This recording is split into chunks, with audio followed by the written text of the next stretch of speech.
Bine ați venit, dragilor, din Zodia Taur, oriunde v-ați afla în această lume. Suntem din nou împreună la o nouă lectură pentru prima lună de toamnă, luna lui septembrie. Așa că, dragilor, toți cei care aveți nu doar soarele, ci și luna, Venus sau poate ascendentul în Zodia Taur, această lectură este de asemenea și pentru voi.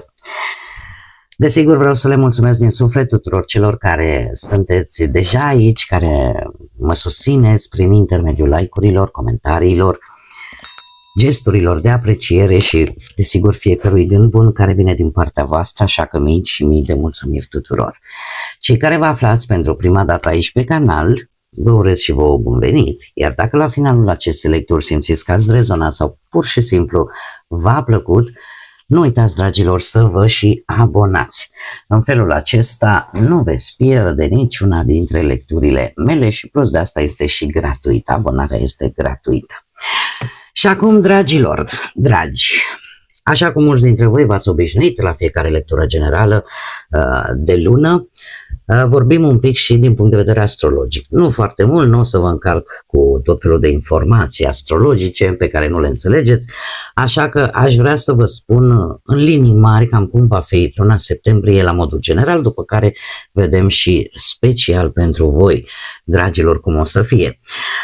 Să știți că septembrie vine după o perioadă în care, așa cum bine am văzut, multe lucruri s-au schimbat brusc. Pentru unele dintre ele nici măcar nu am fost pregătiți sau nu ne așteptam.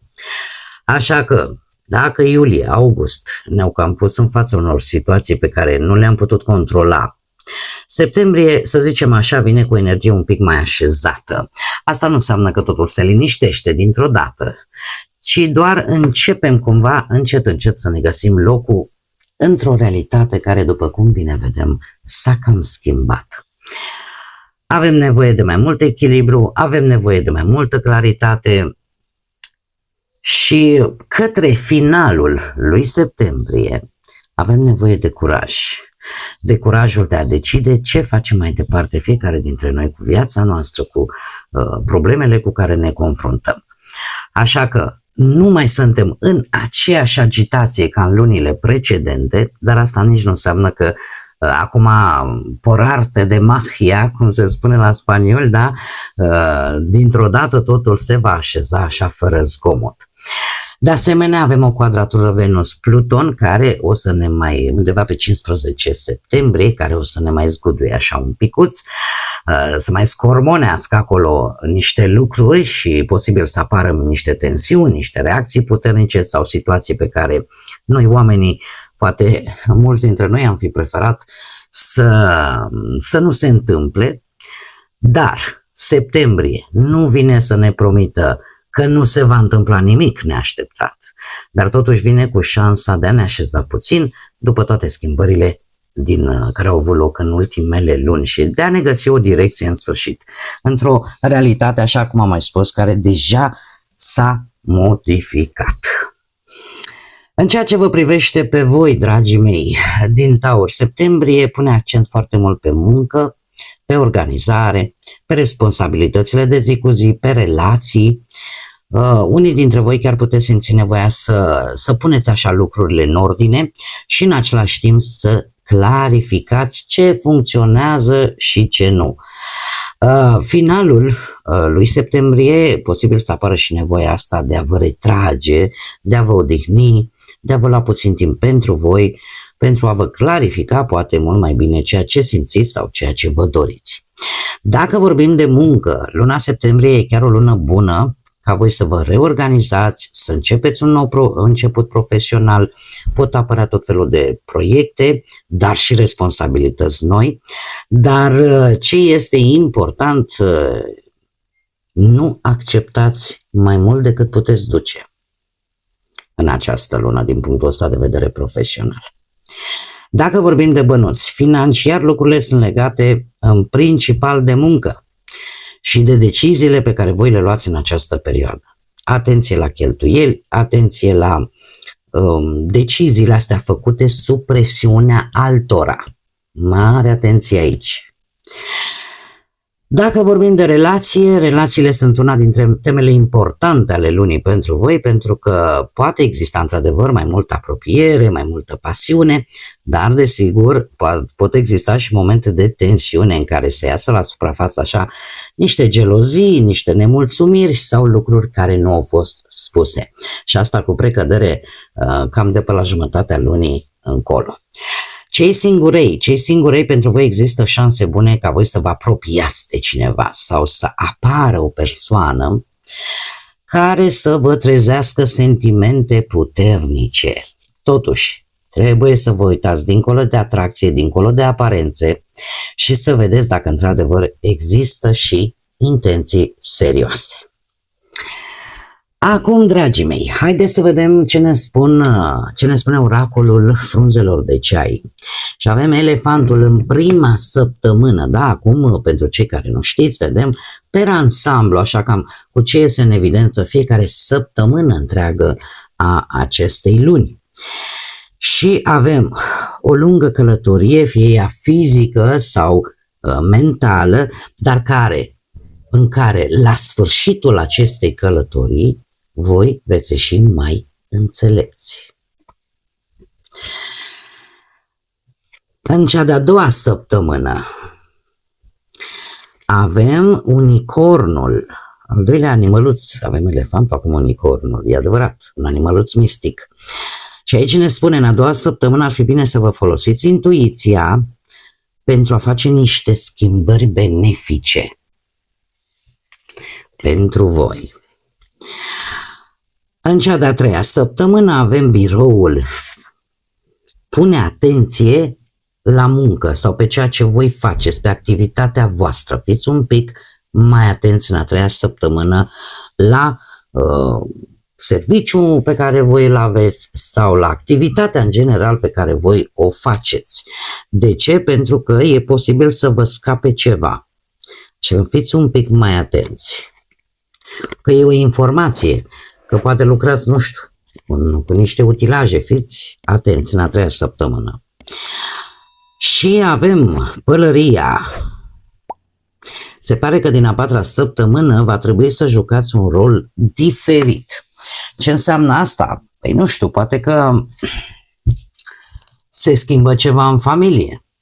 Și atunci, în loc de o relație de doi, puteți deveni mămici, tătici, nu? Vi se schimbă un rol și pe care va trebui să-l jucați. Sau în alt context. Nu știu, poate la muncă primești vreo avansare. E un alt rol. Da? Aici voi adaptați pentru că există o multitudine de variante. Haideți să vedem acum și care este energia voastră generală, dragilor din Taur, pentru luna septembrie. Care este energia generală? Ia să vedem. Și avem prosperitate, ce să vezi? Ce să vezi și să nu crezi? Dar deci, cum veți obține această prosperitate? Păi, în primul rând, acordând atenție pozitivului. Pentru că atâta timp cât voi veți gândi pozitiv, lucruri bune se vor îndrepta către voi. Să dați mulțumire pentru toate binecuvântările și ele se vor multiplica. Prosperitatea începe în primul rând mental. Și aici tind să cred că această energie este legată strict de gândirea asta prăpăstioasă pe care cu toții până la urmă la un moment dat o avem. N-are cum să mai mi se întâmple mie. Și acum trebuie să vă fac o mică mărturisire. Eu am o tăuroică. Este nora mea, poate mă urmărește, poate nu. Dar de câte ori îi fac poate un compliment sau îi spun o să fie bine, da, am văzut, da, până acum, da, cum să nu.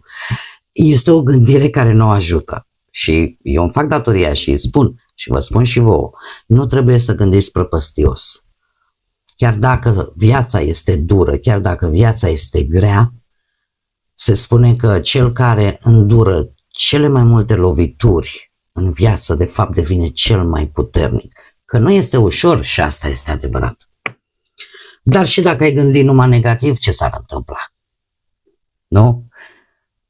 Așa că, dragilor, Trebuie în primul și în primul rând să vă schimbați perspectiva asupra abundenței. Nu spune doar această energie, nu spune, dom'le, o să ai bani sau mamă, ce oportunitate financiară o să vină. Nu, de fapt mesajul merge mult mai profund. Felul în care voi priviți ceea ce deja aveți poate influența ceea ce urmează să aveți sau să construiți. Da? Pentru că este o energie într-adevăr de abundență, de recunoștință, de încredere, de atragerea unor lucruri bune, da? De creștere, de multiplicare, dar foarte important, asta nu înseamnă obligatoriu bani. Putem vorbi de prosperitate în muncă, în relații, oportunități, în casă, în confort, în liniște, în proiecte care chiar vă aduc sentimentul ăsta de siguranță. Și așa cum bine vedem, prosperitatea începe cu mintea, începe mental. Asta îmi spune că septembrie poate să vă pună într-o poziție în care trebuie să schimbați mentalitatea de la lipsă la abundență. Adică, în loc să spui, dar nu am destul, dar nu se poate, dar iar trebuie să pierd ceva ca să primesc altceva. Da, cumva să renunțați la aceste gânduri negative și să spuneți, uite ce am construit, uite ce pot să dezvolt de aici. Da? Pentru că ele se vor multiplica, pentru că ceea ce există deja poate să fie dezvoltat, poate să fie crescut, poate să fie multiplicat. Da? Așa că energia voastră în această lună pleacă foarte mult de la modul în care voi percepeți deja ce aveți și atâta timp cât sunteți recunoscători, în primul rând, pentru ce ați muncit voi, pentru ceea ce aveți voi până în acest moment. Asta să vă dea forță, da? Să gândiți pozitiv și atunci lucrurile parcă vor fi un pic mai ușor de obținut. Haideți să vedem ce ne spune și tarotul. Ce vine pentru dragii mei din Taur în luna septembrie, atât pe plan profesional, financiar sau sentimental.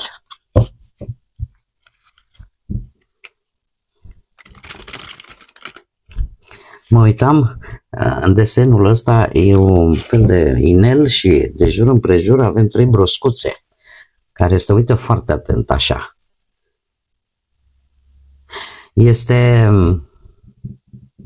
Mă duce cu gândul la ideea asta de gândul, să știți că este o forță. O forță cât de, nu știu de ce intuitiv vă spun lucrul ăsta. Broscuțele astea cât de firave sunt. Dar, după cum bine știți, sunt niște broscuțe foarte mici, dar care ajung să, efectiv, veninul lor și nu trebuie să te muște, nici trebuie să-ți facă decât să te atingă. Și poate declanșa ceva mortal. Văd gândul e precum această broscuță, care aparent inofensiv, dar care în anumite situații și în anumite circunstanțe poate să ne facă atât de mult rău. Un gând negativ care se cuibărește acolo în sufletul nostru. Așa că gândiți pozitiv, dragilor. Am simțit nevoia să fac această mică paranteză. Eu sper să vă și folosesc. Haideți să vedem pe plan profesional. Pe plan profesional, dragii mei dragi, un 8 de monede, atenție la detalii, o regină de spade și marele preot. Aici sunteți voi. Într-adevăr, se pare că veți ieși mult mai înțelepți decât v-ați fi gândit chiar voi cu marele preot aici. Aici avem zodii de aer, Gemeni, Balanță sau Vărsător, deci, în consecință, 8 de monede. Dragilor, 8 de monede îmi vorbește de învățarea poate unei meserii noi.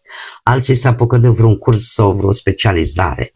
Cert este că voi deveniți din ce în ce mai buni în ceea ce faceți, primiți aprecieri pentru munca pe care o faceți, începeți să vă construiți poate unii dintre voi o carieră prin propria voastră muncă, prin propria voastră experiență sau începeți să vă perfecționați o anumită abilitate.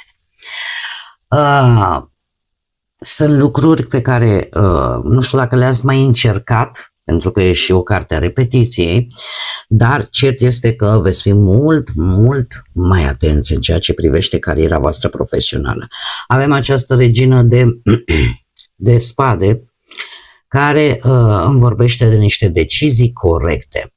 Dar în afară de decizii corecte, se pare că veți vedea foarte rapid în această lună ce funcționează, ce nu funcționează, chiar și la locul de muncă probabil că veți începe să puneți niște limite clare, domne, nu mai suport asta, nu mai sunt de acord cu asta, sau pur și simplu voi puteți ocupa o poziție în care va trebui să analizați foarte bine lucrurile sau aici putem vorbi chiar de un sfat pe care îl puteți primi de la o persoană destul de inteligentă, destul de cu experiență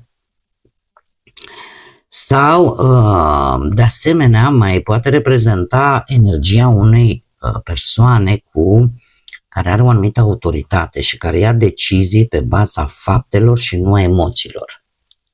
Adică nu e un personaj care să judece lucrurile la locul de muncă, domne, am o relație, e vârt în fras cu tata, sau, vai, uite, dacă nu face treaba bine, nici nu stă la discuții. Puteți fi voi, ajungi poate într-o poziție de putere sau poate să fie altcineva și aici trebuie să aveți un pic de grijă. Pentru că ce va interesa munca și cât de bine o faci. Marele preot din final, care vă și reprezintă ca zodie, îmi spune că voi chiar puteți primi un sfat bun din partea acestei persoane, de la cineva cu experiență, să învățați de la o persoană care într-adevăr știe meserie. Chiar unii dintre voi puteți găsi un loc de muncă stabil, dar desigur cu niște reguli foarte clare. Acum, de asemenea, ne mai poate vorbi de o recomandare sau un ajutor important pe planul acesta al muncii. Mergem mai departe. Pe partea bănuților avem un 6 de bâte. Voi ați avut aici un câștig. Un câștig. Ia să vedem. Avem zodii de apă, un rege de cupe, rac pe scorpion și un paș de spade. Încă o dată apare aceste zodii de aer, Gemeni, Balanță sau Vărsător. Ce îmi spune acest 6 de bâte? Ați avut, cum am mai spus, poate o perioadă destul de bună sau chiar la începutul lunii s-ar putea să aveți un câștig financiar, acum că e printr-o recompensă, că e într-un bonus, că e o investiție sau poate o afacere care în sfârșit începe să-ți dea rezultate și te ajută așa să îți îmbunătățești situația financiară sau pur și simplu primești niște bănuți ca urmare a unui efort pe care voi l-ați făcut cu ceva timp înainte. Acest rege de cupe ne poate vorbi despre ori o decizie financiară luată cu calm, în care voi nu vă lăsați influențați nici de panică, știți cumva să gestionați foarte responsabil bănuții, sau puteți primi sfatul unei persoane cu experiență. Cu experiență, cert este că banii în această lună pentru voi îi veți folosi, îi veți cheltui într-un mod cât mai echilibrat și cât mai diplomat, aș spune. Pajul de spade. Acest paj de spade îmi vorbește de o informație pe care voi o veți primi și care o să vă ajute financiar. E vorba ori de o informație legată de bani, ori legată de o anumită problemă, situație financiară. Așa că verificați-o atent, că poate vorba de un contract, că e vorba de un document.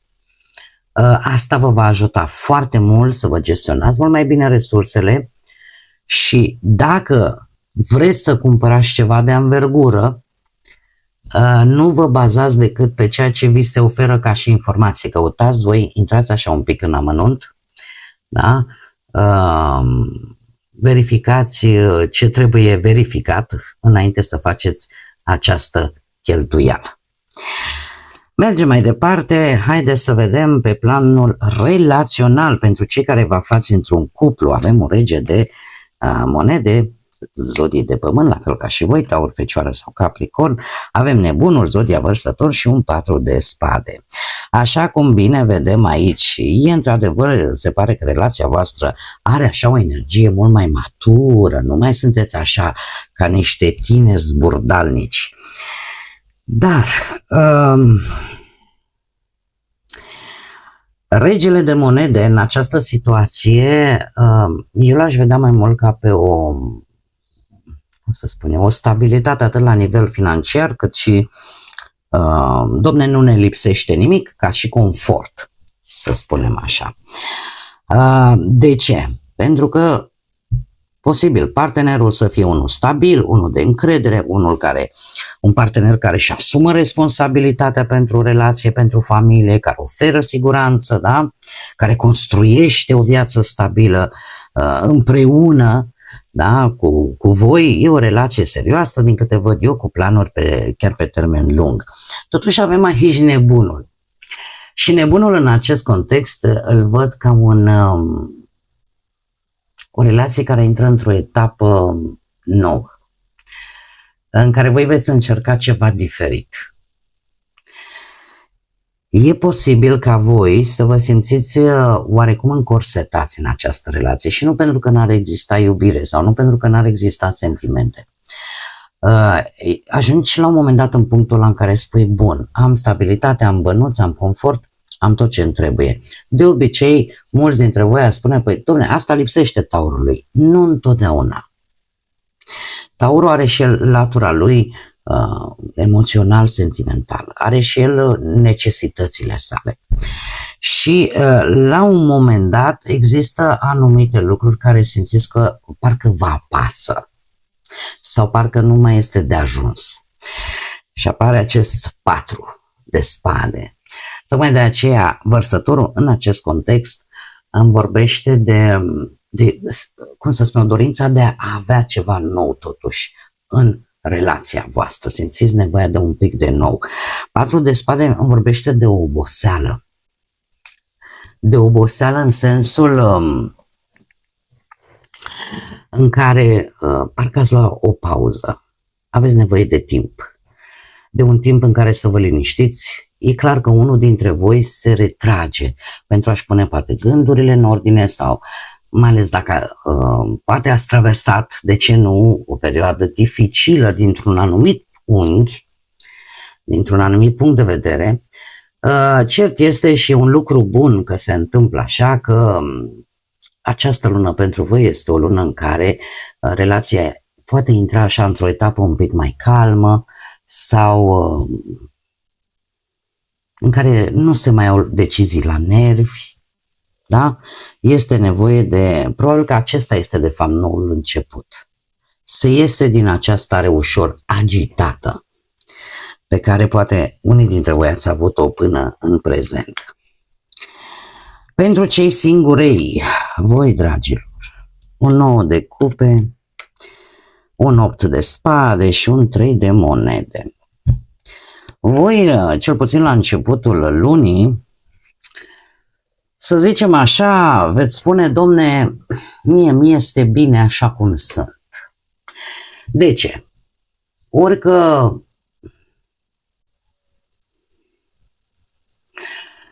nu ați căutat voi ceva foarte serios până în prezent, totuși, începutul ăsta de septembrie, e posibil să apară cineva. Să apară cineva care să vă placă foarte mult, și chiar să puteți începe o relație. Acum, problema este alta, că voi începeți și vă faceți tot felul de scenarii cu acest 8 de spade. E ca și cum ai zice, n-are mă cum. Cum să fie chiar așa cum mi-am dorit eu?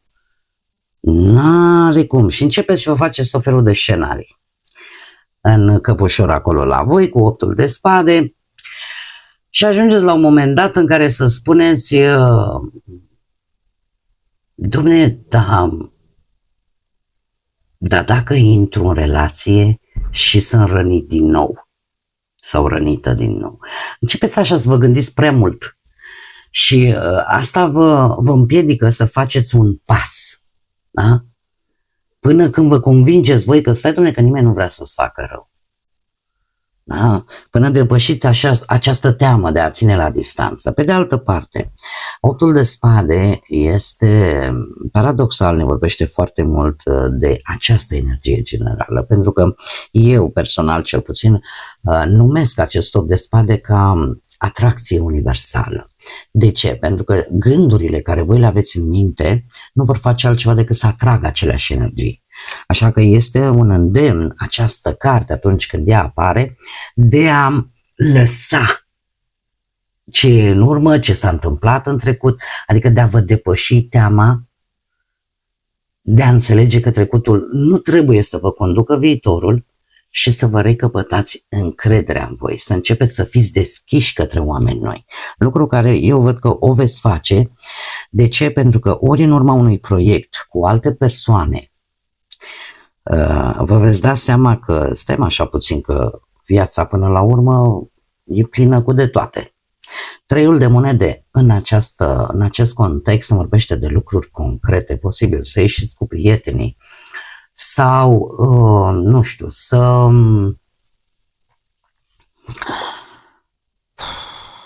cunoașteți pe cineva, prin muncă, printr-o colaborare ceva, să apară această persoană serioasă, pricepută, muncitoare, da? Poate o cunoștință, da? Recentă care chiar se poate dezvolta treptat în altceva. Este cineva care își va arăta interesul prin fapte față de voi. Da? Și voi chiar puteți începe o relație care se construiește așa încet, dar sigur.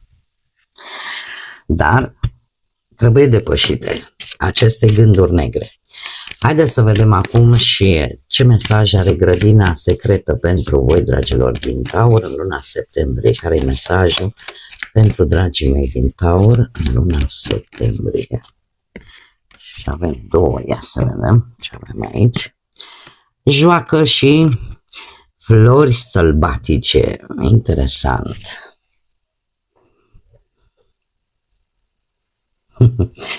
Ce interesant. Spune așa că printre iarbă și violete sălbatice stă nederanjate mici secrete. Și mai avem de asemenea și al doilea mesaj, tot flori sălbatice.